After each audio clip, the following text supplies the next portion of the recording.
One game series has been the core of my soul for as long as I can remember. Ever since I borrowed that copy of Pokemon Yellow from a kid my mother knew in the early 2000s, and watching the anime with my family, I was hooked on the Pokemon franchise. It got me through the roughest parts of my youth and was my escape rope during the harsher times of living with my birth mom. Hell, it even got my mom through some tough times as well, and it was a great bonding experience for all of us. From the power of one giving each of our family a new Pokemon to consider our favorites, to renting VHS volumes of the anime and having that be our movie night on a low budget, Pokemon was always there for us.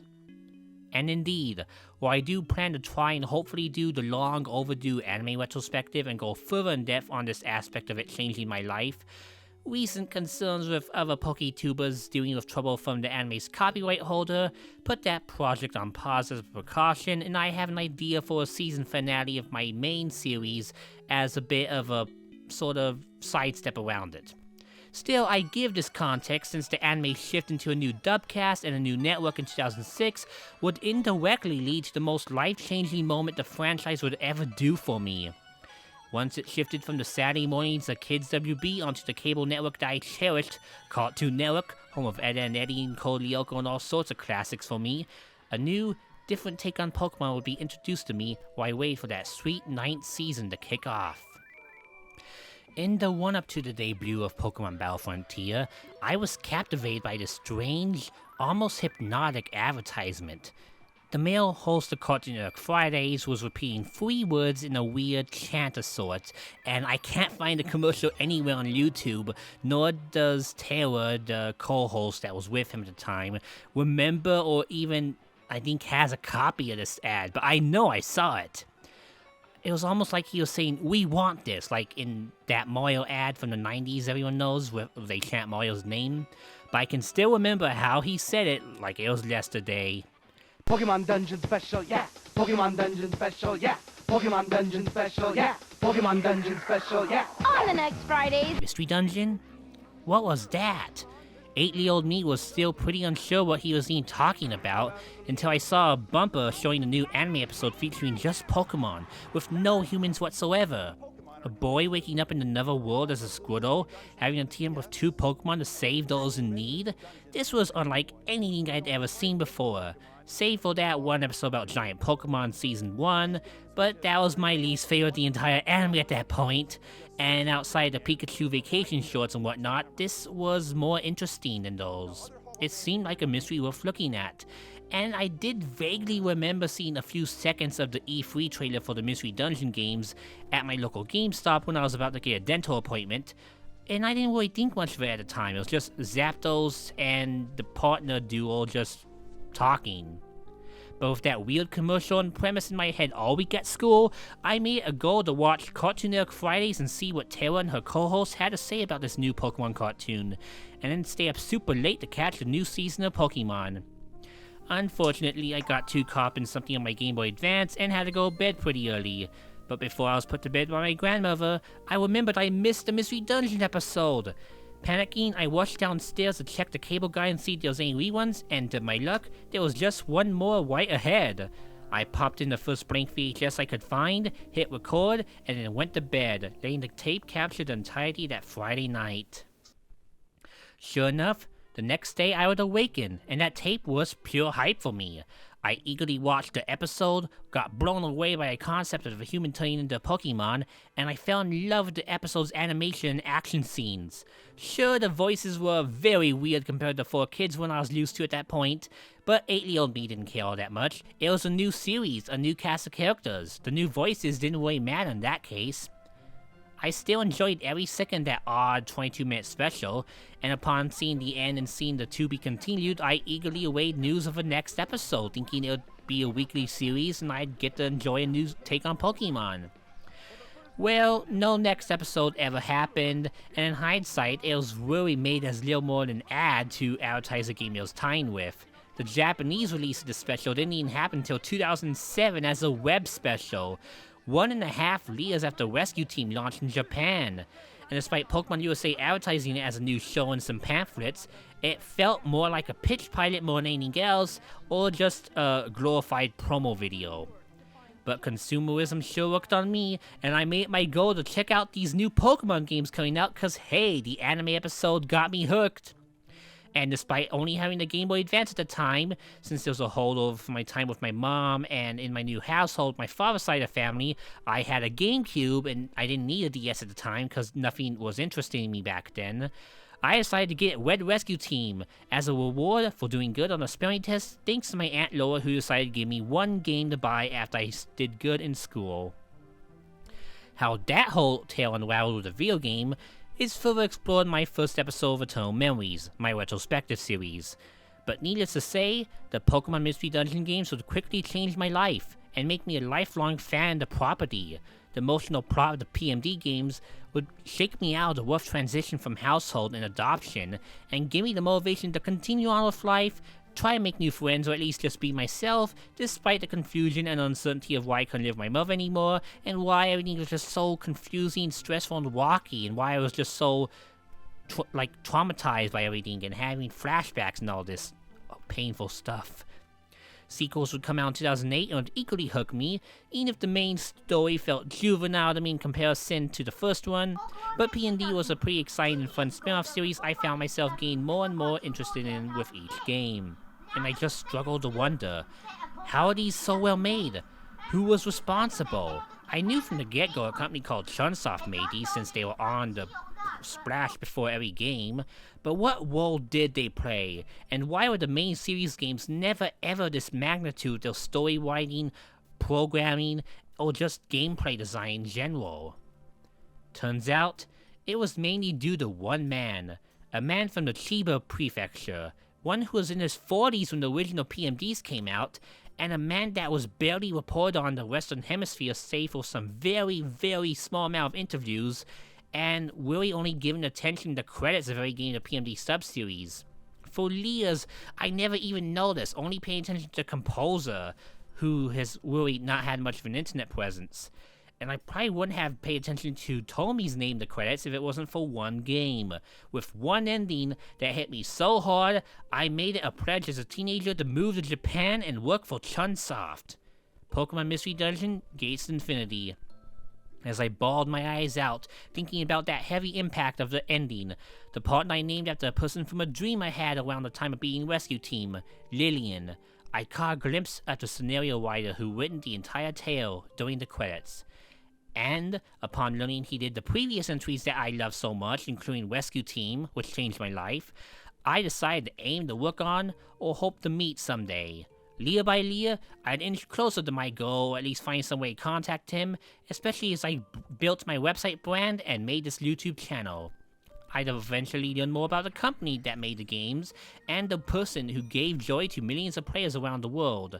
The one who crafted the world beloved by many, yet his name still doesn't get the recognition it deserves, especially considering how other industry legends all would get recognized in years to come.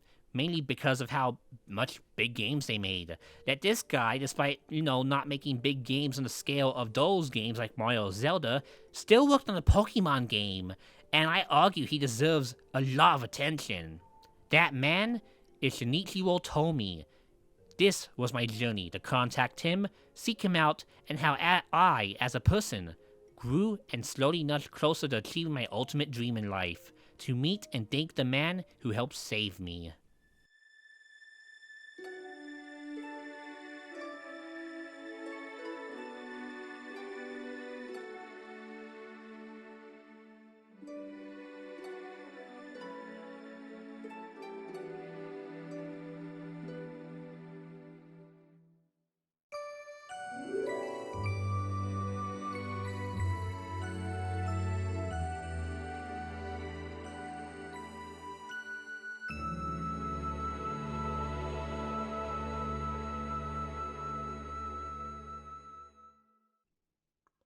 Part 1. The Chronological Quest! Beating Gates Infinity changed me. The first game, of course, changed me a ton, and it still has the most impact on me in the grand scheme of things. But Gates Infinity was a whole different beast. The plot subverted the predictable tropes that plagued explosive time for me, and delivered many shocking twists, including an absolutely crushing ending. Despite how the gameplay was not nearly as refined as Explorers in a lot of ways, the story was arguably the best it had ever been, with a bigger focus on characters and emotions, and just good character development in general, and really answering a lot of, or putting up a lot of what ifs that people thought back in the first game, kind of being a sort of pseudo sequel to Rescue Team in some ways in terms of ideas, the plot and whatnot. While the post-game was pretty bare bones and just a simple epilogue, even that had a cool twist in the form of a bad ending you could pull off if you decided to be a cool person to the partner. But most importantly for me, Gates was my intro to the wider PMD fandom. This was during my weird time on DeviantArt, and in the midst of bounding away and complying with some of the weirdest story requests thrown at my naive teenage brain, I would quickly learn there were several others who enjoyed Gates Infinity as much as I did. This was big for me, since beforehand I really didn't know much of PMD fans on the internet at all. No one in real life gave the games a shot that I could tell, and the few on older forums I went like Cerebean and whatnot mostly preferred the gameplay over the story.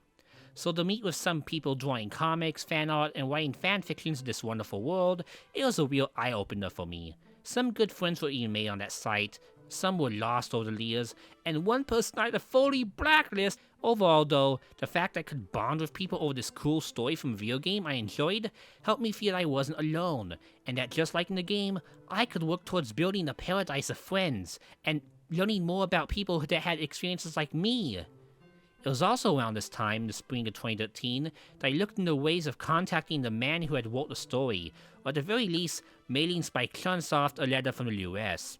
I had no social media outside of Facebook at the time, and they didn't have a US branch back then, so the only method I was able to attempt was a snail mail letter from the Midwest US to Japan. Unfortunately, doing so would be extremely costly, and with no Japanese skills back then, I debated whether to send in the Google Translate thanks to them, and I'm so thankful I didn't go through with that in the end. But I definitely wanted to replay my stinks someday, so in the meantime, I just continue to enjoy Chunsoft stuff and keep more an eye out on their games, while also looking back on their history. That would lead to more friends, and more of my writing muscles opening up, but not quite all the way to their full potential. The Pokemon Mystery Dungeon fandom had officially entered the end cycle for Gates Infinity. With the recent game having been out for a good while by this point, disappointed fans looked and hoped for another entry, or wondered just where the series could possibly head next. Nevertheless, this was when I continued my aforementioned writing experiments, for better or worse, and thus my time on DeviantArt led me to meet up with more Gates fans and reminisce about the amazing story it had to offer. My friend circle of PMD friends gave me the motivation to try and do something a little unorthodox for a game that I felt was, well, unfairly neglected, and that was to open up a fan page for the game. Of course, being a high schooler with decreasing amounts of free time outside summer, I didn't do the best job maintaining it, and thankfully no one managed to slip naughty content or anything of the sorts. I definitely wish I and curated stuff more, and helped make the group a carefully collected tribute wall of Gates Infinity works, rather than just letting everyone throw their art in that they could do as they please. Not that newcomers shouldn't be trying to get their art seen and meet other Gates fans, but it was definitely a group that felt more like a dumping ground of art that could be anything you ever wanted, for better or worse, again, over anything else. Needless to say though, my love of the game persisted, and I tried looking back in the PMD series as a whole around this time. This is what spawned some ideas in my head on how to explain to people the ways in which the original Rescue Team changed my life, but my goal to eventually work at Chunsoft persisted, and I even prepared to start taking Japanese courses in the fall of 2014 to prepare for that trip to Japan I always dreamed of. I knew that one of my local schools nearby had a course where you could transfer to it for an hour or so during the day, and if you worked there long enough and eventually got permission, you could go on a class trip to Japan in Osaka. Unfortunately, I never went because of my fear of heights and boarding planes, but I did learn a lot of Japanese. Of course, a new passion was awakened during this time as well, and I grew into gain a knack for game reviews. Finally, after years of shitty fanfictions and weird experiments I did just to shut people up, I finally discovered a writing passion that clicked with me and made me feel like myself. So I decided to open a freelance game review website, and formally open the very same website that led to these videos. My time on DeviantArt grew less and less. I managed the site more and went on Twitter and met with game developers. and by the end of 2014, I'd started to reach out to several game devs for PR and contact info, hoping to establish relationships that might indirectly lead to my long-term goal of meeting with Tomie. My first year of Japanese started out rough, but I learned a decent bit of hiragana, and that was the main focal point for the semesters. I kept an eye on Spike Chunsoft's works to see if they'd publish intriguing and other interesting games, and they did do cool stuff like the Zero Escape series around this time. I think Zero Time Dilemma was the one that was almost out at this point, if not would come out soon. Virtue's Last Reward came out a few years before, and that also piqued my interest around the time, but that was also before PMD came out on the 3DS. Still, my primary goal was focusing on my website and my Japanese studies, leading to the Leah that would give me yet another motivation boost in this quest to meet the writer responsible for Pokemon Mystery Dungeon. A new Leah, and the first big turning point in my journey. Multiple things happened in the world of Mystery Dungeon this Leah, and I had slowly began to expand my reach as a website. Still tethered to a free forum, I slowly dabbled in experimentation, reaching out and establishing contact with a variety of new companies, and Spike Chunsoft was on my radar. But at this point, they didn't have much in terms of a proper US branch or even a contact, so some of their big games this year were outsourced to other companies for publishing purposes. I believe this is also when I renamed my site from an absurdly long name, Pokemon Battlezone, to Seafoam Gaming, which I use to this day. And boy, let's just say they had not one, but 3 rather big Mystery Dungeon games that were hitting the West this year. The first was Etrian Mystery Dungeon, a pretty decent, if not unbalanced entry in the series that crossed over with the super popular Etrian Odyssey franchise, made by Atlas. The one that passed by a lot of people's radars was none other than Shiren the Wanderer 5, which got a fresh and new port to the PS Vita in Japan this year, bringing the most recent entry in Chunsoft's main series to high def for the first time ever. So far, no Western announcement, and considering the state of PS Vita, plus the fact that Shiren 3 didn't do so hot on the Wii, there was little indication that the series would ever dare to see the light of day in the West, and that we'd mostly get the safer stuff like the 3DS games. Mostly the Pokemon ones, and Etrian, which at the time I assumed was brought over because, oh, it's a 3DS game and Atlas brought over almost everything back then. Still, for Japanese audiences, Shiren 5 was a pretty neat step, and this version got quite a bit of extra content, one of which even relates to Tomie-san himself, but we'll get to that a bit later down the line.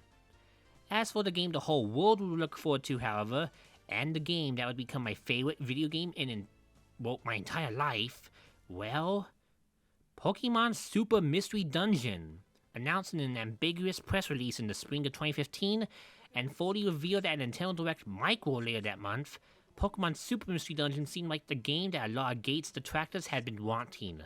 A more serious plot, tons of content, and tons of Pokemon, with all 719 Pokemon at the time confirmed to be in.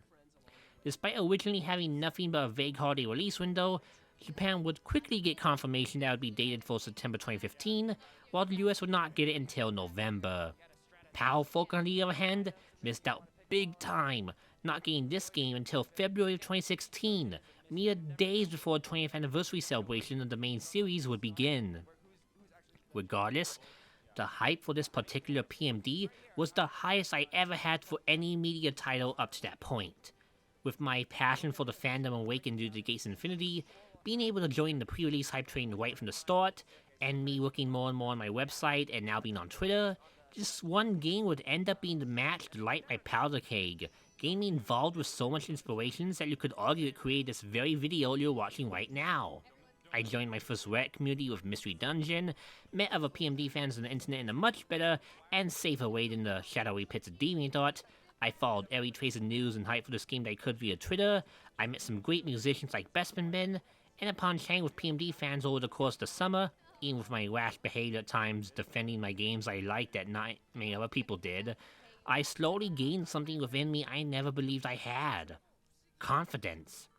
Confidence in myself, my voice, my opinions, and my story. Discussing with other PMD fans like Bespin Ben over Skype and in Discord later on in 2016, and on the aforementioned subreddit, I quickly realized that not only was I not alone in PMD being very influential in my life, but I had a story very worth sharing.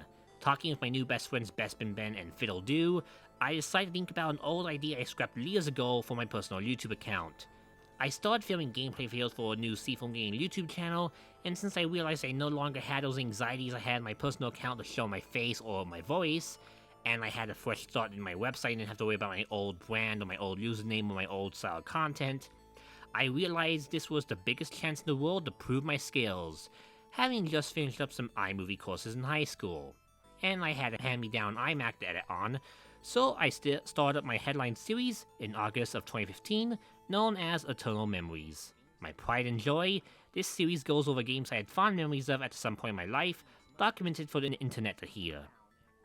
The debut episode was for the first Mystery Dungeon, Red Rescue Team, and what I thought would be an easy 4-part series covering the entire main franchise, ended up turning into an 8-part titan of a project that still is continuing to this very day. Nevertheless, despite the video vastly underperforming my absurdly high expectations at the time, the amount of feedback and comments I got from the community and new friends I made from the video gave me the motivation to keep going with PMD content, and I got the video out just in time for the 9th anniversary of Rescue Team's US launch.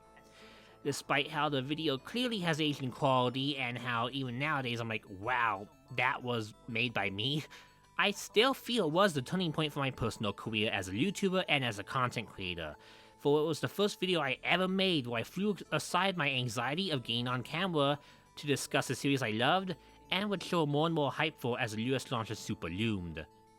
Finally, in November, I'd obtained my copy, play the ever-living crap out of it over a weekend, and finally complete the game. My jaw was dropped, for Super was nearly everything I could have wanted from a PMD title.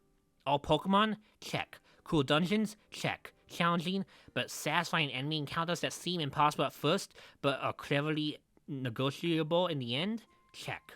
Great story? Absolutely. A gaudy original soundtrack, surpassing what I'd expected it to sound like? No doubt. An ending that felt like the absolute cherry on top of a gorgeous franchise sundae, being a perfect grand finale for the series as a whole if it were to come to that point? Hell yes. I was over the moon. Feeling bad for my friends in PAL regions, however, I didn't want to gush too much about the game at the time, but I even went as far as to write a review for my review website and gave it a perfect score, one that I still stand by to this day despite how my writing standards have changed drastically since 2015. Just about everything about Super was so good to me, on a gameplay, story, and presentation level. While the ending didn't break me as much as Gates, for reasons I'll get into when I cover it in a full video, I was still sad after the ending, and I did see that Lillian, Shinichiro Tomie, wrote the story for this magnificent game. But even more of a gut punch, to be honest, was how Satoru Iwata was labeled as an executive producer, despite passing away 2 months before the game came out in Japan. His Iwata Asks on Gates Infinity was an absolute must-read, and was pretty critical in my original episode of Eternal Memories, so definitely thank him too. Yet despite this amazing game, interviews in Japanese press at the time indicated that Super Mystery Dungeon was the ultimate culmination of all the ideas Spike Chunsoft had for the PMD series, and that could very well be the final game in the franchise. With how the story did have a feeling of finality to it, and I could believe it was a grand finale, but even so, I thought it was a magnificent note to end on if it were to end like that. And with a new determination, reawakened love for the series, and a new passion project to work on, I doubled down my efforts to show my love for Mystery Dungeon to the world, and hoped that one day, I could interview Mr. Tomie himself, a far-off, seemingly foolish dream at the time. The next year, things were quiet in Mystery Dungeon land compared to the blowout from 2015. Shiren 5 got a shocking localization in the US thanks to Atkins Games, and a spin-off was produced and given the US release from Spike Chunsoft themselves, in the form of Mystery Chronicle One-Way Heroics. Europe would finally get Super Mystery Dungeon just days before the main series had a 20th anniversary celebration, and I would slowly work on my review queue for the website, getting a bit swamped with review titles, but still able to decently deal enough with them. All as I started to get the hang of more communication with indie developers and in the process of interviewing a few of them for some indie games I found interesting, all while pumping out another episode of the PMD Retrospective on YouTube, this one based off the main game of Explore the Sky. Not much to note on this year besides that, outside of the stunning reissues of the first 2 PMD games on the Wii U Virtual Console of all things.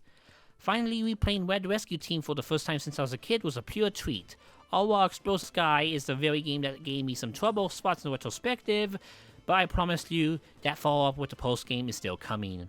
Still, it made a few who owned a Wii U at the time, including myself of course, very eager to have more PMD content to enjoy, with newcomer fans even being able to check them out for the first time ever, or returning fans like me going down memory lane. And a full-fledged new game was available for the first time in the West for PlayStation fans, making Shiren have its biggest moment since the DS days. This was the year the Nintendo Switch came out, and I managed to get bigger and better games reviewed for the website along with more contacts in the PR industry. I managed to review some of my first Spike Chunsoft titles in the form of free Danganronpa games for PS4, thanks to NIS America, with the third taking way too long for me to cover and being my site's final boss of the queue for 5 years, but that's another story for another time. But I also overall enjoyed the quirkiness Spike had provided that series and was more interested to see what else Spike Chunsoft was cooking up for the West. Of course, I also couldn't help but wonder how new PMD would play on the Switch, but I was still more content with Super, and would much rather prefer that approach than them rushing out a game for the sake of new hardware like they did with Gates. That even if Mystery Dungeon was dormant on Switch, it got a last breath of air on the 3DS, surprisingly, but only in Japan. Etrian Mystery Dungeon 2 would launch for the system that year, and with the 3DS not dead yet, I had some foolish faith that we'd get that game to West. Unfortunately, the first game bombed in the US, leading to this entry have next to no chance to escape Japan. I still pondered this game at points, having heard no one say anything about it, both Japanese or import-wise. And again, it seems to be a storyless title like the first Etrian, more focused on the gameplay and difficulty, so I haven't really had the urge to go and import this one like I have some of the Shiren games. Still, it was a pretty impressive feat to see another 3DS Mystery Dungeon right after Super. And plus, Yuzo Koshiro did a super cool soundtrack for this game that you can buy on iTunes right now if you so desire. However, not only did the new Mystery Dungeon quietly sneak out, but Spike Chunsoft themselves did the big move by opening a US branch. As soon as I heard the news, I honestly considered dropping out community college and moving to California to try and apply for them. But thankfully, we considered how that state is a total nightmare for financials, especially for someone who's not in our college. With that said, I did take the chance to connect with a newly established PR firm, and I got to talk with some of their nice PR folk over email. They mostly started off helping mages and a venture game company bring their titles over to the Western markets. But this wouldn't really start until the next year, when they'd also begin to self-publish and localize some of their older games that their Japanese branch would release. This would actually be the first of many positive steps towards my dream interview, even if my attempts at the time to reach out to Tomie didn't really go anywhere due to the newness of the branch and really just not knowing how to word it properly. Another year, more stuff improving on my web front and Spike Chunsoft's. Their US branch grew bigger and bigger, with more games being published over here, including the magnificent surprise localization of 428 Shibuya Scramble, a rather fun adventure game made by Chunsoft back in the late 2000s. This was a joy to review, and while the slow text speed did prevent me from clearing this one back in the day, every scenario I did play through and enjoy was absolutely worth it. So if you ever want to see the perfect non-Mystery Dungeon Chunsoft story, this would do it. It wasn't made by Tomie or anyone from the Mystery Dungeon team, but it still proves that Chunsoft in general has a lot of good people on their team, and they make well-written games. My hype would continue to generally grow in fact, since Spike Chunsoft would show interest in localizing some of their other untranslated Japanese games. Of course, I desperately begged for the older Shirens to get a translation, as would I suggest Otogo Wiso, one of their most legendary visual novels and their very first self-published game, but alas, it seems 428 didn't do quite so hot, for it's currently their only self-published localization of an older Chunsoft game to this very day. But damn it, it was a good one, and I wish they did Mochi next. The World of Mystery Dungeon would also get a slight nod this year, though not from Chunsoft.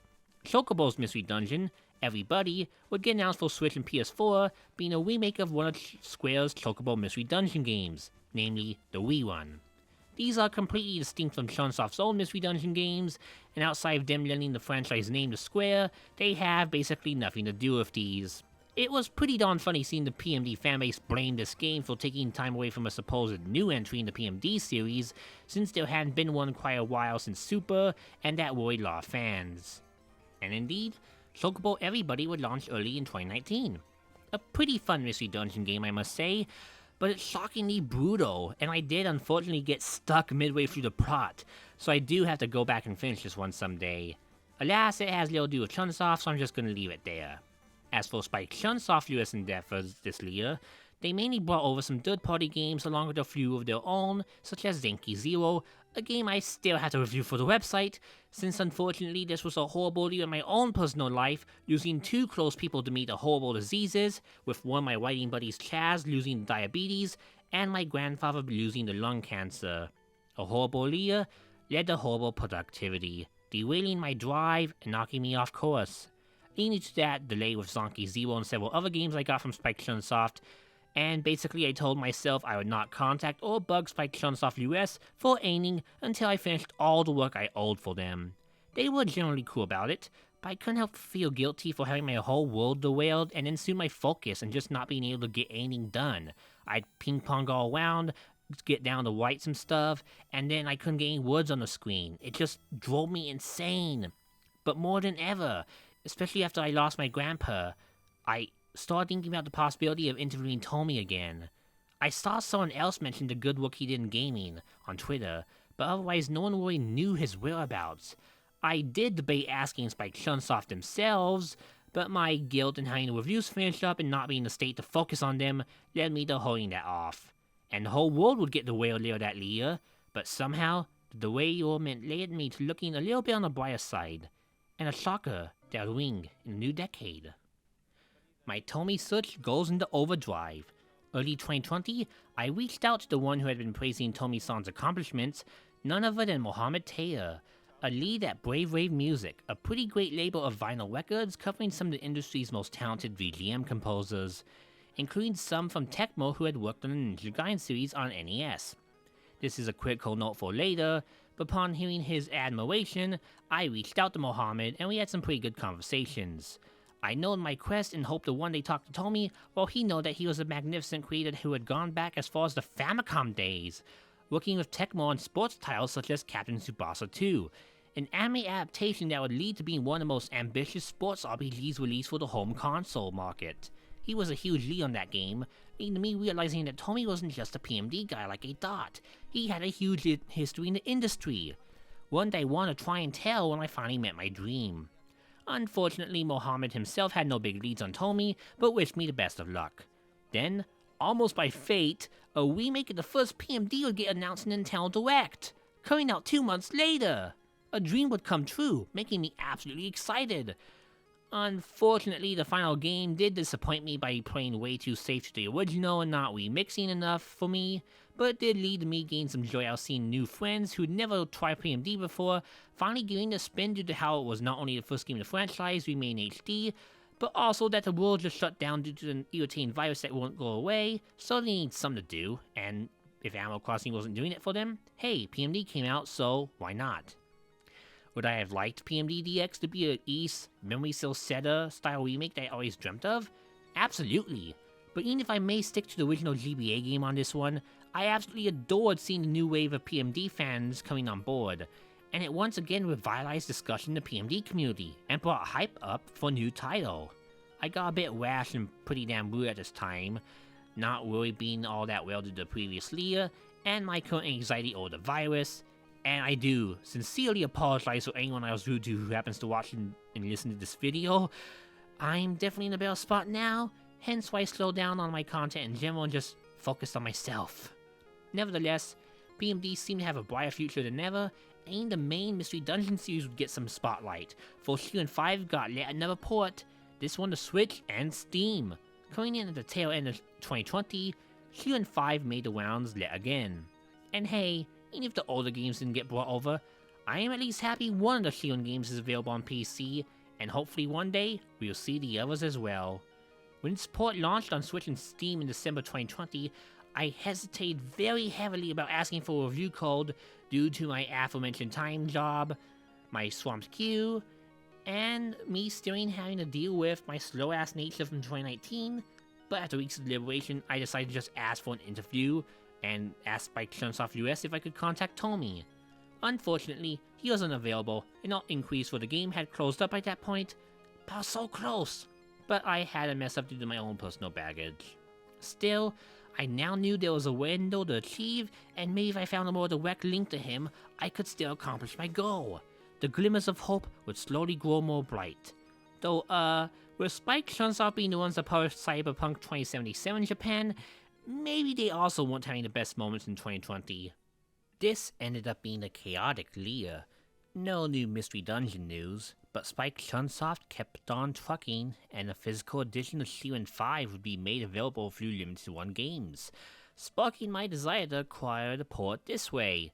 I then go and do so for Switch and PC, only for a bunch of shenanigans that happened. I'll leave out this video so I don't get enraged, but needless to say, the events of that enraged me so much that during my bedridden September of angst, anxiety, and pondering my worth and what I spent the past 5 years doing, I had this moment, of all moments, be the one that lit my ass on fire and just decided to go around asking, how can I reach Tomie or anyone at Spike Chunsoft about Mystery Dungeon? And so I figured, frick it, I'd go beyond just asking USPR when they were free and when I freed up my queue, and would try to find myself in Japanese. I thought for sure after my attempt in 2020 failed that this one would too, and for a good while it sure seemed like it.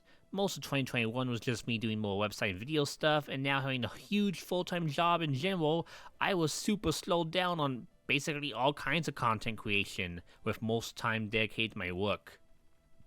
But then I finally got the break I needed, the key to the door that would guide me to my ultimate dream and a chance meeting.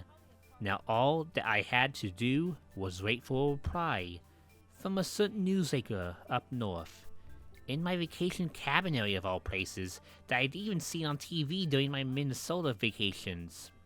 Little did I know, all this time, the past decade, he was the one that would accomplish the mystery and solve it for me. He was the one that would help me accomplish my goal, and of all people, I have one man to thank for connecting me with Shinichiro Tomie, Liu Waguz. January would kick off this modern day year with things seeming as basic as they ever did. Yet I stumbled upon an article written about Shinichiro Tomie from a random web blog, one that seemed rather small, and one I wouldn't expect a man like Tomie to have even reached out to.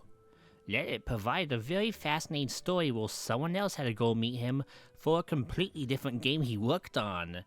Ladies and gentlemen, Tecmo Super Bowl on NES. This was the hit sequel to Tecmo Bowl on NES, and it had the NFL license this time around, allowing for players to partake in their dream matchups.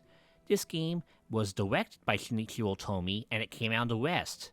I sure as heck knew the original Tecmo Bowl things to Switch Online, but never this game, nor the absurd modding scene it manages to hold on to this very day. But Liu decided to reach out to one of his own childhood heroes, and he did. And succeeded! Thanks to a mutual friend of Tomie's who worked at Tecmo, who even posted a very recent photo of himself and the former Tecmo staff hanging out with Tomie. The full interview made by Liu Waguz can be found in the description, and I do apologize for mispronouncing that name, but it is an absolute must-read, and explains a lot about his Tecmo history in general, such as how he really didn't play much video games growing up, and mostly just liked sports and find a way to show his love of them to the whole world, which Tecmo helped provide. Fascinated, and knowing he might have the contact information I needed, I sent Liu a DM on Twitter, and I'd wait. And wait. And wait.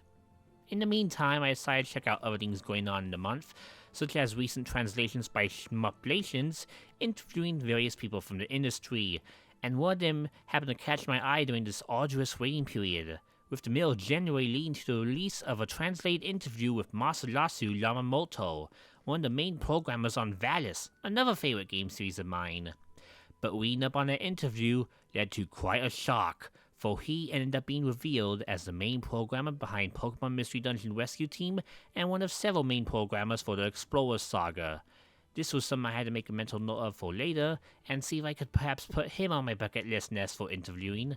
But in the meantime, I would continue to wait for Liu. And wait a bit more, before finally getting a response.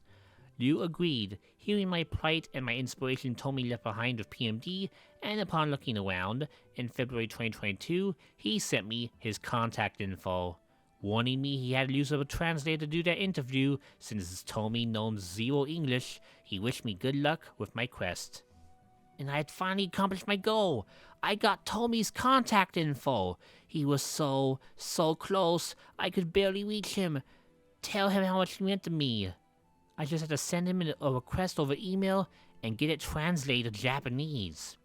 So I put a call out on Twitter, and my good friend from Source Gaming, Nanten, would hook me up with one of the key translators, Cody Nokolo, or Cody Fitzgerald, from Mother Forever, a website covering a bunch of obscure material for the Mother franchise. If there was one person who'd be the master of translating back and forth between languages, it would be Cody. After my full-time job giving me the security I need to make such a feat affordable and possible, I decided to go ahead, ask Cody how to translate an interview message I had for him, and after having it translated and proofread, I sent it off to another friend of mine from Japan to look it over. With the message ready to go, confirmed to be an accurate and perfect introductory message for Tomie, and an email address in hand that may not even work anymore since the time that it's been since the interview with you, I would give it a shot, introduce myself over email, and send Tomie my message. I would wait, and not too much longer later he replied, the night before my big MacBook data crash. Still, he did agree to an interview. I just had to send over some questions, and he'd answer when he could get to them. Unfortunately, that big traumatic data crash left things in a very sore spot for me, so I got too busy and was dragged into depression. I thanked Tomie-san for his patience and told him to wait, as I'd be in touch soon. And then, I had a very harsh bout ahead of me. I made a whole unscripted video on that phase of my life, but eventually I'd finish those questions and get them out in the late February range. I picked 15 of them, sourced for some of my burning wants, along with some random ones I threw in for fun. Upon getting them all translated by Cody and sending them in bulk to Tomie in an email, and his Japanese PR person to make sure they were okay for him to say and wouldn't break any NDAs or whatnot with Pokemon Company, it was time to wait once again. I knew for a fact that this could possibly end up being the only time I ever would get in contact with Tomie or anyone from Chunsoft's Japanese departments. And with the Pokemon IP being so closely guarded by TPC, I knew it was going to be a one and done thing, so I couldn't ask burning lore questions about the PMD world, or anything about why the games were made, what the Pokemon Company had to do with them, or anything that would pretty much get Nintendo knocking on their doorstep. So I just stuck to what I want him to know from me, and stuff I crowdsourced from other friends in my circles, including a friend of mine from Chile, who had loved Explosive Sky so much ever since it came out. This is also when I remembered about Yamamoto, and decided to throw in a question about him out of the blind possibility he might still be out there, since nobody had really heard from him in years, even with Idea buying Telenet's catalog a few years ago and doing a Valis compilation.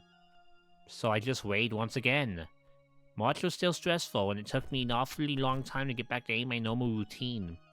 Losing every bit of data I had saved for the past 6 years, with only a fraction of it recovered, and one of them that was lost forever was the grandpa's final photo you took.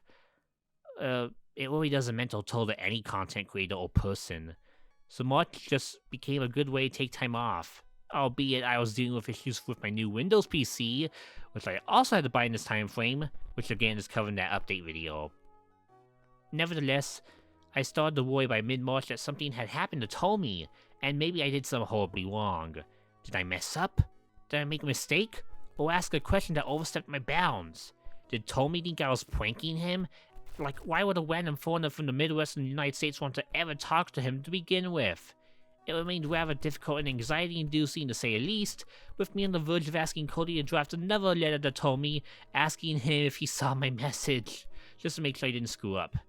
And I kid you not, I even had it out and just freshly ready to pay for translation, when on a Friday night in March, literally the birthday of my deceased grandfather, a coincidence as cosmic as the PMD world itself, it would take place, when instead of a reply from my translator, I got a reply from Tomie I had been waiting for.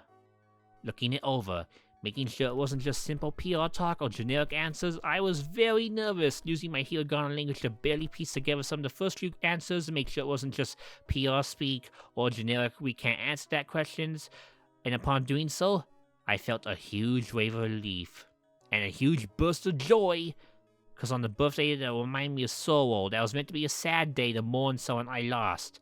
Almost as if he sent a message to me. My grandfather, Tomie, had answered me, and all 15 of my questions were fulfilled. Part 2, The Meeting of Destiny with the Dungeon Masters. After years of off and on hope, and a few months of a small lead that felt like a long shot, my goal was finally accomplished. 9 years later, the man who I paid attention to in the credits to Gates Infinity, the man who wrote the game that saved my life and pulled me out of my darkest moments from adoption with Rescue Team, had finally responded to 15 of my questions about him, his time at Chunsoft, and his impact on the Pokemon Mystery Dungeon franchise. Nobody in the entire Western world had ever reached out to Tomie-san when it came to Pokemon Mystery Dungeon, and the one other guy who did reach out to him about his other work was my ticket to finally contacting my ultimate savior to thank him. I was bewildered, just answering all those questions, and from my wacky understanding of hiragana, he seemed thrilled and happy to answer all of them. Some legitimate shock at how dedicated Western fans are to his work with a fan base over in the West and how much people love his games. Some insight on old school Chunsoft history that he knew about. And even a huge surprise that shocked my world and led me to extending this video much longer than I had planned because of the, well, just knowing about another person. Upon Cody finally giving me the translation of our Q&A, I drafted the post on the Seafoam Gaming website, and posted my teaser trailer to this very YouTube channel you are watching this very minute. It was an outstanding amount of hype, with the teaser nearing a whopping 2,000 views by the time I'm scripting this video. Still, even with it all translated and me adding some prelude text and getting relevant historical info, I was incredibly anxious. What if this article didn't do well?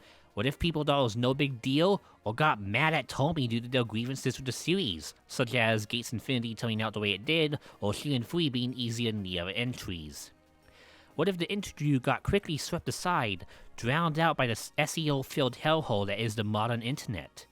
Whatever the case, I eventually planned a release date to give everyone enough time to hype and get excited for it, and hopefully get a follow-up from Tomie on the few basic questions I had. While that follow-up sadly never happened, the hype continued to build, and for the first time ever, I saw legitimate anticipation for anything I had made. With my low self-esteem due to the past few years, along with how Eternal Memories never really went anywhere despite my enjoyment of making them, I grew incredibly worried and self-absorbed. Still, the release date was set to be April 18th, the 13th anniversary of the Japanese release date for Pokemon Mystery Dungeon Explores the Sky. The key game that linked arguably everyone in the story together, from being the fan favorite of most of my readers who were anticipating the release. And then, the date came, and I posted the article. With anxiety, I headed to bed, seeing only a few impressions that seemed positive. When I woke up, it exploded all across Twitter, being retweeted by so many PMD fans and racking up 1,000 views in no time. This, along with a lot of praise from my friends, gave me the boost I needed to keep going and be more active in spreading the word about the article, and hearing from people all across the internet about what they thought. I immediately told Tomie about the positive reception, thanking him for his time, but unfortunately he didn't reply right away, likely due to him being an incredibly busy man at the company. Still, that whole journey was just the beginning. While I didn't get the responses or follow-ups I had hoped for, I still did my best to take in feedback for the video. While I plan to give yet another spotlight on the man who changed so many people, or should I say, the men. For less, during the process of my interview, in the answer section, I got a brief statement from someone. Someone I had never expected to hear from, but who Tomie went out of his way to seek out and get one from, just for the interview because I mentioned him in one of my questions. And a finding that would change the trajectory of this entire video, funnily enough. That man was Masarasu Yamamoto, the programmer of PMD1, albeit briefly. He chimed in and gave us an update, letting everyone know that he was continuing to work away at various programming efforts to this day. While it was a very brief status update message, that shocker alone shook my world and motivated me to include him in this story, since now I feel he's as critical as Tomie was to the PMD series as a whole, and has done a lot for the series that most people won't really know about, and I'm hoping to give highlight to nowadays. So now, with all that build-up, all those videos gone by, all that rambling I do apologize you may have not cared for, let's start from the beginning, and go over both of these individuals and what they told me, and just what they did in the game industry. This is the critical reason why I made this video, and hopefully after watching, you too will appreciate how these two living legends had far wider reach in the industry than you might have realized, and how their work on not just the Pokemon branch, but the entire Mystery Dungeon franchise is important to the video game legacy they left behind. Part 3. Shinichiro Tomie, the Wanderer's creator. Shinichiro Tomie was born in 1961 in the Chiba Prefecture, Japan.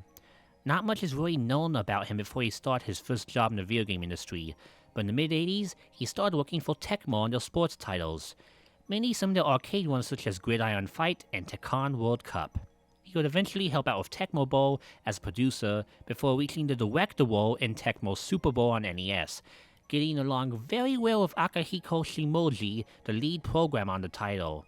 Believe it or not, I'm not much of a football guy, and barely know the sport, and my only exposure to Tecmo sports titles is the NES original, which is available on Switch Online if you want to check that out. Nevertheless, that's where Liu came in from earlier, for he's the one that established contact with Tomie while looking for Shimoji, since Shimoji insisted on bringing in his close friend for a conversation.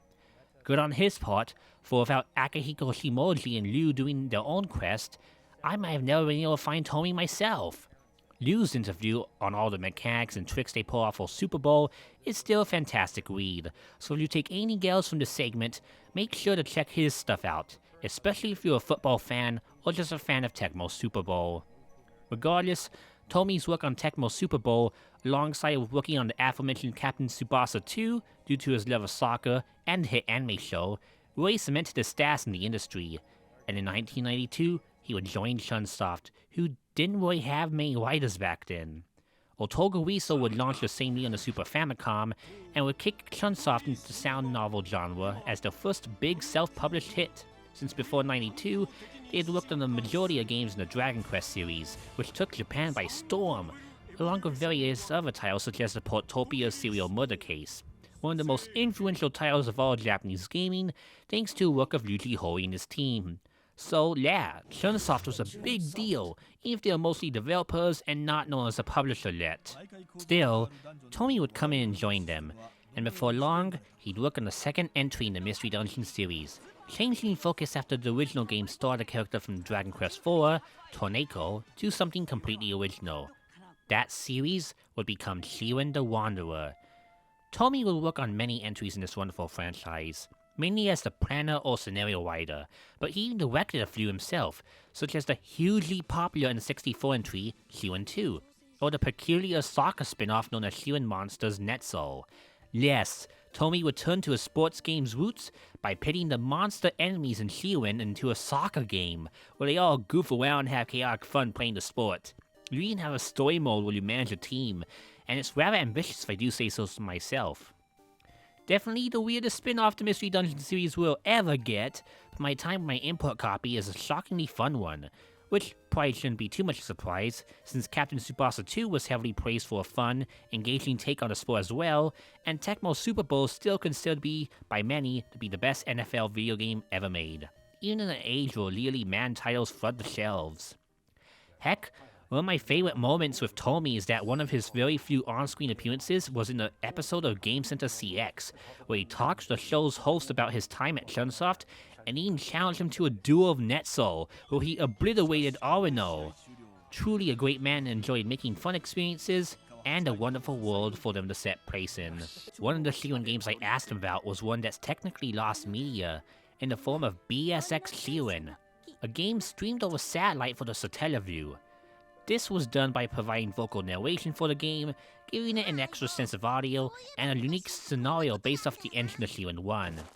Sadly, he didn't have much to comment on outside of it being nostalgic to hear about, and couldn't say whether or not they could even reissue the game. But he did clarify that it did not have full voice acting like I mistook it to have, but rather narration based off the events going on in the game, Sorta like how in that one Zelda game, you'd hear narration from the old man that gave you tips and such, even if it didn't relate to what was going on screen.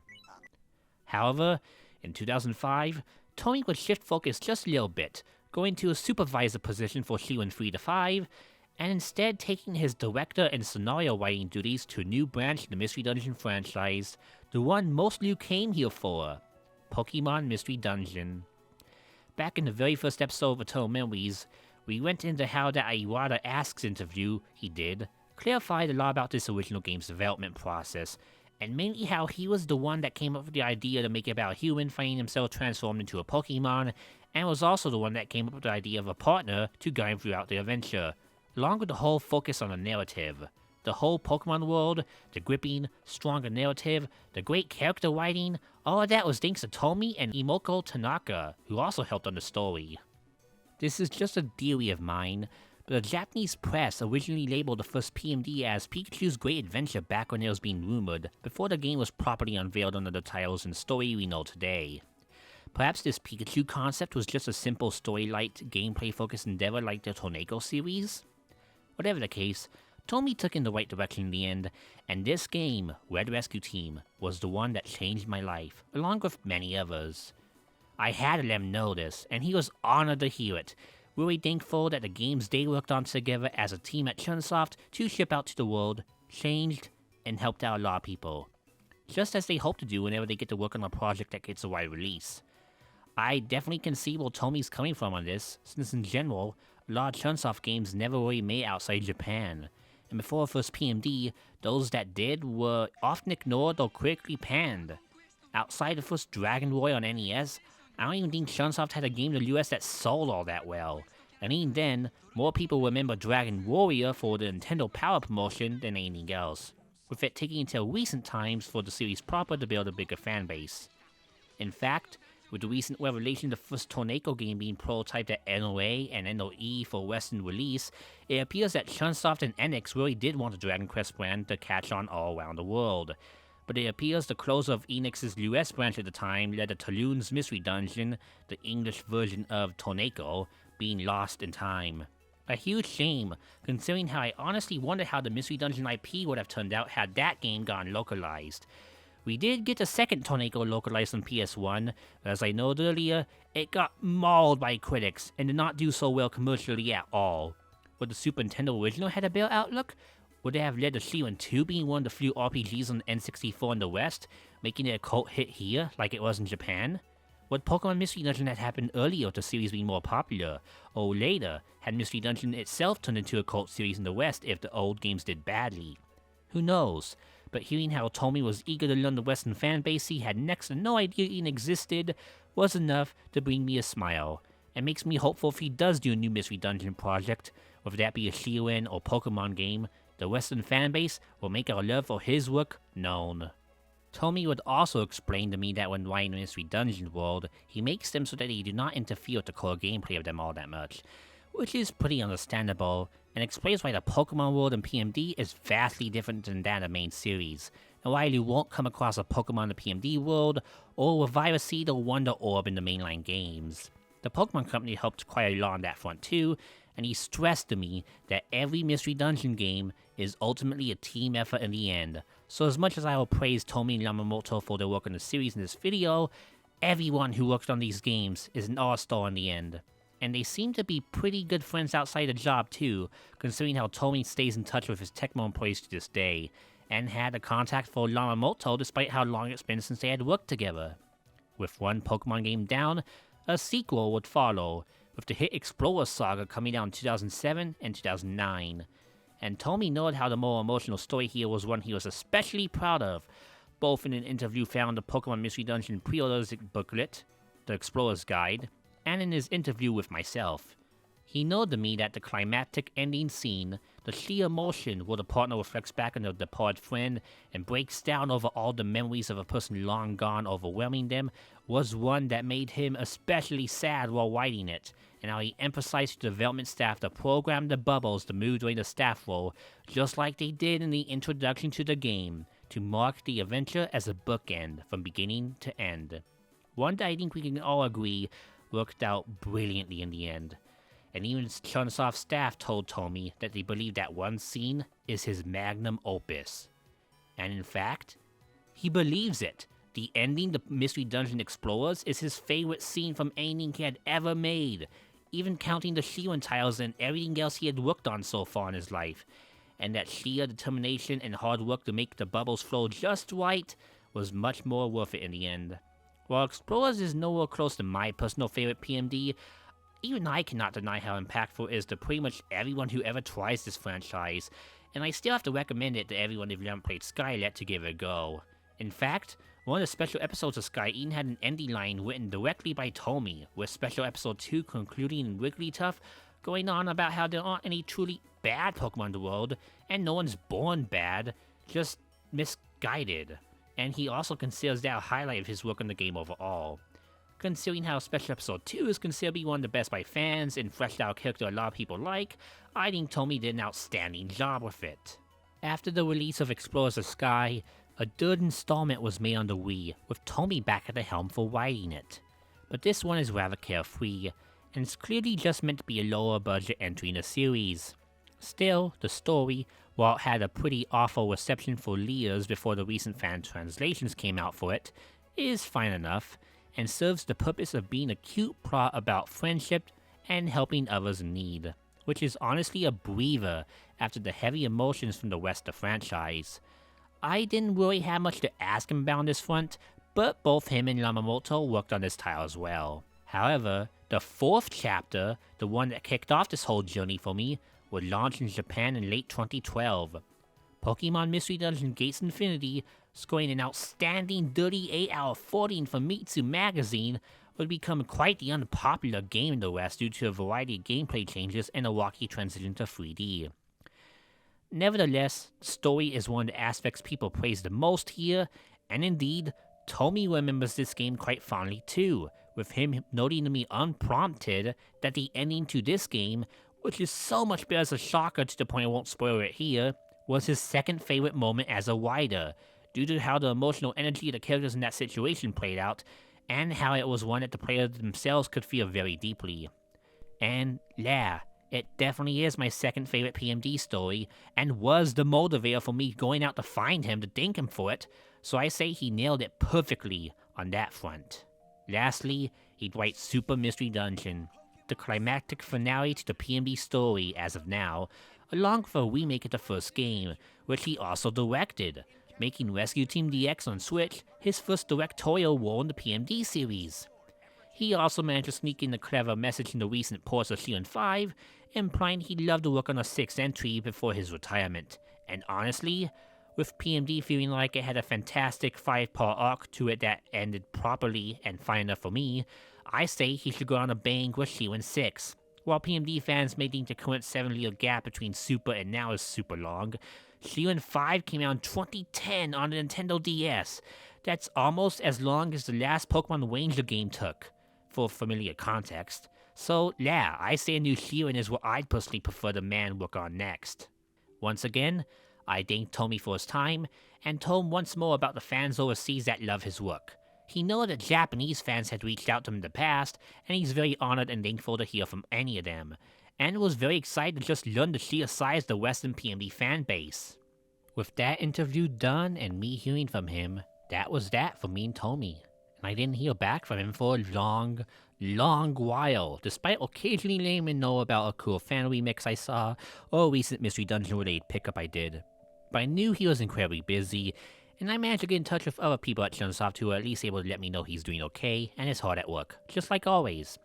In fact, it wasn't until the middle of scripting for this very video that he finally got back to me, thanking us again for our passion and for reaching out, and since I emailed him that I bought Netso, that was what got his attention and made him happy to see me take up a game he directed and have fun with it, even though it wasn't even in English.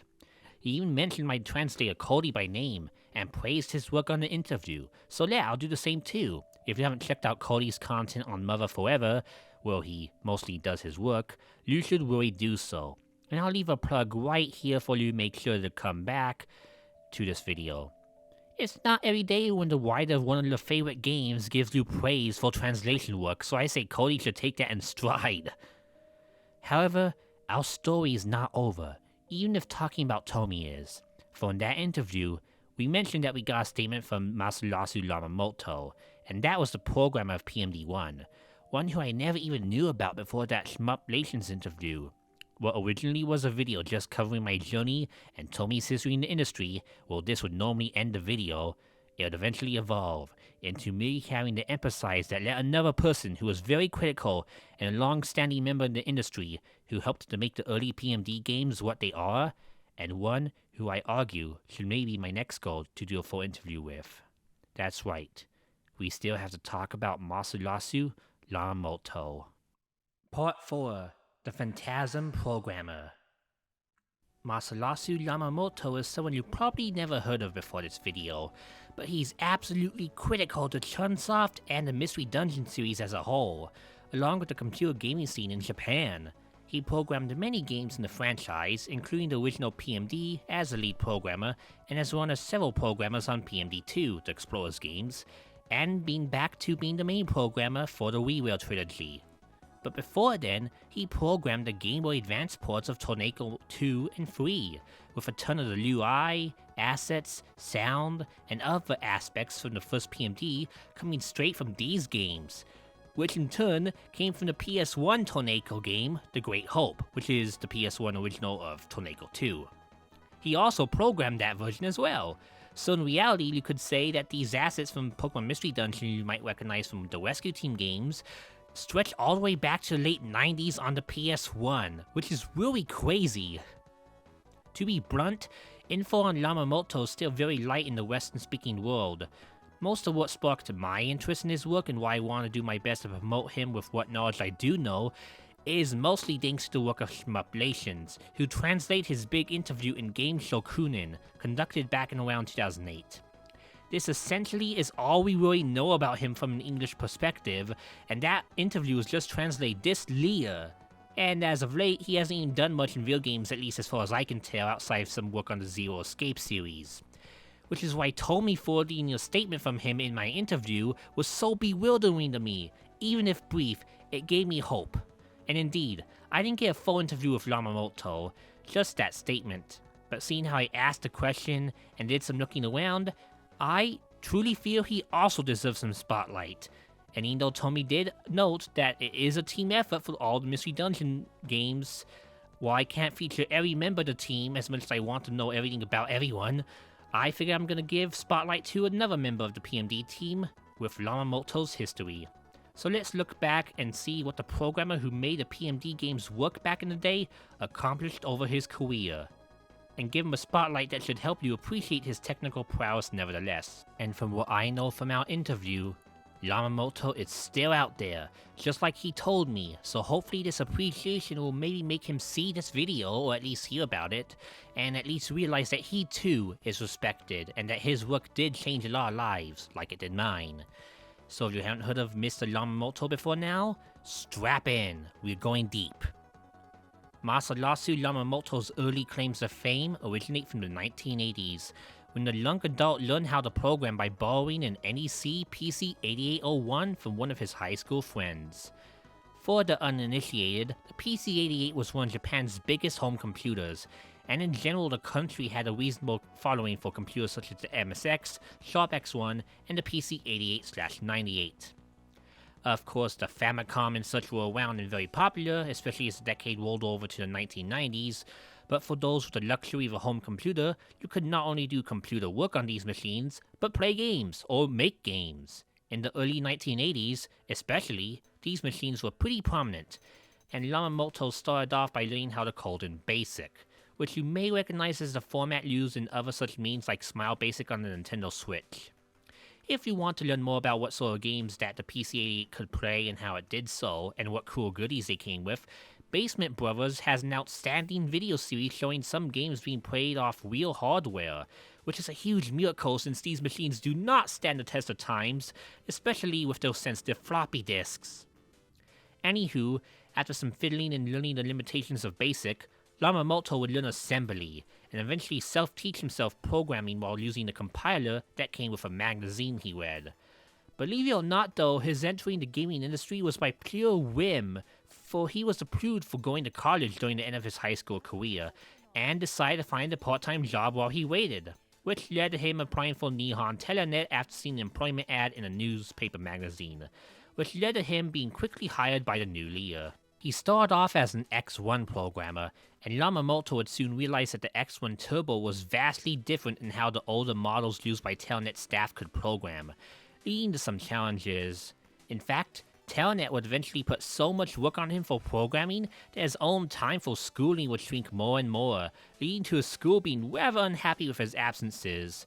Yet he kept working hard, his debut title being a port of Albatross, a golf game, to the Sharp X1, which he did pretty much all by himself.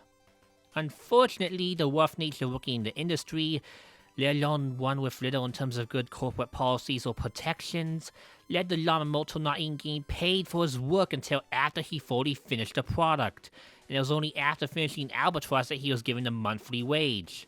Monthly! Yamamoto would eventually go to college, but not for long as he shifted to working for Telenet full-time, only to have his health drop to the point of hospitalization from overworking. To make things even more hectic for him, as soon as he was finally good to go and head back to Telenet, he was thrust into the development leader position at the age of 19. 19 years old! And he was the lead of a development at a gaming company.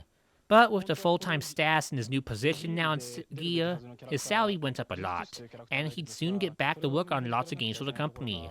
Next big project would be none other than Mugen Senshi Valis, which he ported to the X1, since the main version was being ported to the PC-88, and another port was headed to the MSX by a completely different person. Valis, in turn, would become a cult hit series, lasting from 1986 to the early 90s, when it would primarily shift off home computers and the consoles like the PC Engine and the Genesis. A lot of people quit after the first Valis, however, so Valis 2 on computers took a lot longer to get going, by which point Telenet could start developing for home consoles such as the aforementioned PC Engine CD. These would be vastly different versions of Valis 2, however, so don't get your hopes up and think that buying Valis 2 off the eShop will get you a taste of Yamamoto's early work, since that is the PC Engine version, which had a completely different team, not unlike how Ninja Gaiden had 2 fully original games with the same name. In fact, Valis 2 on computers gets so dark and intense with its storyline and cutscenes, I can't even show you much footage from it due to how the cutscenes alone would make me have to age-gate this video. Needless to say, Yamamoto would continue to work for Telenet for the next few years on a variety of projects, whether it would be as a special thanks in ports of work seeded elsewhere such as Exile and Genesis, or working on new experiments like Gaiares, a pretty fun shooter with a unique boss controlling mechanic. In fact, he returned to the Valis series once again with Valis 3 on Genesis, which was a downport of the PC Engine version, cutting out some levels and some detail, but still managing to make a pretty fun game. In fact, some say this version is the best plain Valis game of all time, so if you want to check out Yamamoto's early work, you can easily play this, Gaiares, and several other Telenet titles on the Evercade's Renovation Collection 1, which considers the bulk of Telenet's Genesis output in one handy cartridge. As of recording this video, Retrobit also has a compilation for the Genesis repros coming out, which has Valis 1, the horrible Sid of Valis, and Yamamoto's Valis 3. So if you want to get a reproduction of Valis 3, I recommend picking that up, but that's just me. Even easier to access if you want to check out a Yamamoto game was one of Telenet's few Super Nintendo titles, Psycho Dream, which Yamamoto also programmed and produced. That's available on Switch Online worldwide, meaning if you have the console in a basic subscription plan, you can play this game from start to finish and have a small look at what the programmer to the first PMD was up to in his early days, and have a surprisingly good time with this really trippy platformer. It's very average in the long run with a lot of jank, but I still found Psycho Dream to be decent enough for a single playthrough, at least for historical purposes, and I had fun playing it for this video. Still, after many years of working for Telenet on a variety of projects, he'd eventually move on to Climax, where he'd be the main programmer for Theta, the Emblem of Justice, for the Super Famicom, along with helping out with sound drivers for Lady Stalker. Then he moved on to our main subject, Matrix, where he'd be contracted to work on the second Tornado game as the main programmer, before assisting a bit with the third game and their respective GBA ports, which got him hired at Chunsoft due to his swift work at porting a PS2 game down to the GBA. Quite an impressive feat, especially considering how some aspects of the engine in Tornado 3 would again be outright reused in Rescue Team, which I mentioned earlier. Thus, he then worked on the Pokemon Mystery Dungeon games with Rescue Team, Explorers, and Adventure Squad, along with helping out with a port of Shiren 1 to the DS, and helped build the worlds we'd all come to love to this very day.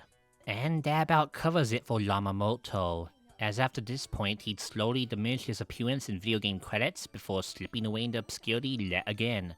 That was again why I was so surprised that Tomie-san got a statement from him, confirming he's still out there programming somewhere.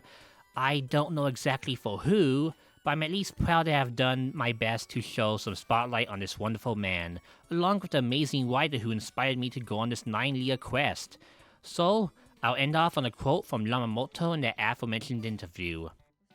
To put it in a simpler, more positive way, interesting people make interesting games. If you want to find success in creating games, first become someone worthy of people's interest. Part 5. Conclusion. When I started this lofty ambition of mine in 2013, I was just a dorky teenager in middle school with a far-fetched dream of moving to Japan on a whim and working for Chunsoft. Little did I realize that I would not only grow to working on this very YouTube channel and my website, but would also end up becoming a fan of several more gaming IPs such as Valis. Learning the programmer from said IP worked on PMD, and then getting to interview Tomie and hear from Yamamoto both. A lot has definitely happened in nearly a decade, both on my personal quest and for the series as a whole. Sure, Mystery Dungeon may be in a port frenzy right now with not much in terms of original games, but I don't really mind that much, since it has gotten a lot of new people to check out the games they missed for the first time ever.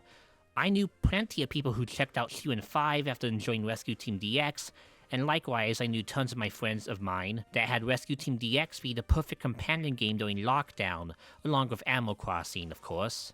Even in the current gap for the original PMD, one that I personally doubt will even happen due to Super Mystery Dungeon feeling so climactic to me, the fan base is what keeps this wonderful world alive. From speedrunning communities, videos such as this one, fan art, groups, wikis, music remixes, and other creative projects, there's lots of passion for not just PMD, but for the rest of the Mystery Dungeon series as a whole. In fact, one of my personal faults as a person before going into all this for the retrospective was being irritated at how some people younger than myself only cared about Pokemon Mystery Dungeon, as if it was the only part of the Mystery Dungeon series to ever exist.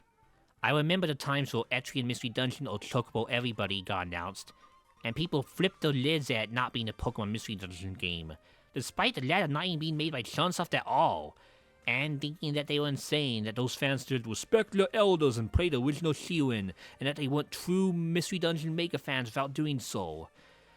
But considering how I only played 4 of the games in that aforementioned series, not even making it far in any of them, outside the soccer one, which I'm kinda decent at now since I played it for this video, and how interviewing Tomie led to me realizing that, yeah, after bringing it up to him and how Shiren is more unapproachable to PMD fans, I realize something now. As cheesy as this may sound, Tomie mentioning to me how the PMD series is meant to be more approachable, and that Shiren is still worth playing if you keep the determination of never getting up with a challenge, bettering your mistakes, and finally trying to conquer the level reset dungeons until you get through them, made me realize a core essence to every Mystery Dungeon branded game that I foolishly ignored this entire time. Ultimately, in the end of it all, the Mystery Dungeon formula and the world they provide is what makes the franchise so special. So what if the series that I like the most is the easy one? It still has much care and love put into it as Shiren, and recent additions like Call of Dungeons and the Mirrors and Wands and Super gave that game some Shiren-like elements. Even discounting PMD, Chocobo Mystery Dungeon's a pretty fun time, and I got stuck on that one, and that was just Chunsoft loaning the name to Square. Heck, the first Etrian Mystery Dungeon, as cool as it was to have a Mystery Dungeon game with a Yuzo Koshiro soundtrack, proves that just applying the formula on the first thing you see isn't always ideal, which is why Etrian 2 does some much needed cleanup, and why I wish we got that in the West. Even if the Pokemon branch was the only one that caught on in the West, and annoyed me in that aspect as I grew older into an old boomer, feeling as if I outgrew PMD sometimes due to my disappointment DX, I ultimately realized upon doing this video, this interview, playing Shiren GBC 2, Netso, Super, and bits of DX again, that Mystery Dungeon is eternal, and can be pretty much anything it wants to be. The fact that people like myself prefer Super over Sky, or Gates the Rescue Team, or whatever, or Shiren the PMD, ultimately lead to how there's a Mystery Dungeon for everyone in the end. And that's the beauty of this franchise. Maybe one day, we'll get lucky with Mystery Dungeon like other obscure JRPG franchises that had a rocky start in the West, and more people can experience the franchise in a wider spec than what we have here at the moment. For example, in 2014, I never saw the Romancing Saga games gain HD remakes and localizations, but in 2022, all 3 games, Saga Frontier 1, the Game Boy Trio, and even the fully new game have all made the modern platforms in the West. Hell, even the aforementioned 428, the visual novel Chunsoft was super acclaimed for in the Wii days, got a full localization and became an underground hit on Steam, despite it not selling well enough to warrant bringing over other old titles such as Machi. Zero Escape and Kochi's still at it, making great stories and being a wonderful guy that I honestly believe would be a great successor to Tomie if PMD ever need a new scenario writer for their games. Frick, Valis? Sure, it's getting simple combinations now and maybe it's getting a bit milked, but who on earth would ever imagine Valis getting to come back 10 years ago? It's mind-boggling that I can put a Genesis into my Evercade and have the very same Genesis port Yamamoto programmed 30 years ago ready to play in an official format, along with several other great games he contributed to in his Telenet days, all in an easily accessible and affordable cartridge. At the end of the day, what may seem like Mystery Dungeon is in hibernation and may never ever come back like the Ranger games, and perhaps it will be in terms of 40 original games, I do have faith the community and the culture these games established and inspired will thrive for decades to come. And maybe in a decade from this video, we will be in a future where Shiren's 1-5, the Torneko games, and other Japan-only Mystery Dungeons like maybe even the Twinbee one, will get the first official Western releases, or will PMD continue to get new installments that surprise even my expectations? Ultimately, I set out thinking I'd only be focused on one man this entire time, all 9 years when I was looking for him. But learning about Yamamoto, and the other great people at Spike Chunsoft, including the amazing localizers who brought the PMD series to the West back in 2006 to begin with, despite my praise, as Tomie said, the world of Mystery Dungeon was brought together by a group effort, a group of talented people that come and go that I hope will delight the world for many more decades to come. As my favorite line in Super Mystery Dungeon went, to end all this off, I love this world.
And you made it to the end of this video and hear my voice now. Yeah, normally in the end cards I just show the site logo and the very outdated banner that shows the old systems with gameplay footage that I don't even do anymore and retrospectives, which I do want to do more now. Yeah, all that's gonna change soon. I'm gonna work on some revamps, but yeah, most of my 2022 was this video and the article it corresponded with. Yeah, thank you so much for watching. This is all unscripted, so I'm very awkward. Unscripted memories is awkward, so just consider this a mini. I'll try to time myself, not go over 5 minutes. But yeah, thank you so much for watching to the end, or at least skipping to the end, at least hearing me, caring about me. Yeah, lots went into this. Certain events made me not want to do it at all. As you may have noticed, a certain event last year kicked this off in a funny way. But that did make me upset for most of last year, so that's sad. And of course the day it crashed when Tomie replied to me didn't help either. But yeah, it was very fun to make this, go through lots of old stuff, old trivia, old games, see what Yamamoto did in particular, and get Tomie-san to know that, yeah, Western fans existed and that we cared about him. I thought about doing an art collage or something, but I'm very awkward at communicating to people and being the first to approach. In fact, I was so scared of, like, approaching people like Shimoji and Tomie because I thought they'd get mad at me, but I just went through with it in the end. I'm glad I did, but even then, I still have to get confident to talk to some people I want to reach out to, like, Nob Ogasawa, hope I didn't mispronounce that, for the PMD localization. I want to interview him next, or at least talk to him. I thought about having him in this video, and I don't think he'll be in this video. If you do see him in this video and I say this, then yeah, this was filmed late October. I'm still gonna edit this after I record. But either way, I do want to talk with people like him more proper, because I want, to know and thank all the people that worked on Pokemon Mystery Dungeon and Mystery Dungeon in general. It means a lot to me, and a lot of fans I think would benefit from learning who made these games. And I hope today, even if it was rambly, I speak fast and I try my best to sound normal, but it's my voice and it's me, so I did what I could. I hope you enjoyed the video. I hope you learned a lot today, and I hope you respect that maybe that 2 people are out there making good games, and the whole team is too. So anytime like a new Shiren port or something happens, I say go support it. Support the people who make these great games. I'll maybe try and keep in touch with Tomie and let people know here if anything happens, but yeah, it was really nice to talk and interview him. I can't thank Cody Nokolo enough for getting me to translate his words and my words. I can't thank my friends like Sean Moosegrave enough for helping me proofread my Japanese. I can't thank all of the people in my big credits video I made. That was a tribute to the Valis 1 end credits. That was a bit weird, but RedstarFire made the PMD rendition of Miss Blue because it was a MIDI I gave him last year, and I decided, let's make it for Season 4. And it worked for this video and the unboxing I made, so I think it worked out really good in the end. And of course, my friend Wen Kendall, who made this amazing thumbnail art you saw during the video, and I cannot thank them enough, and he is a great artist, and you should support him, because, yeah, Firefoxes stick together, of course.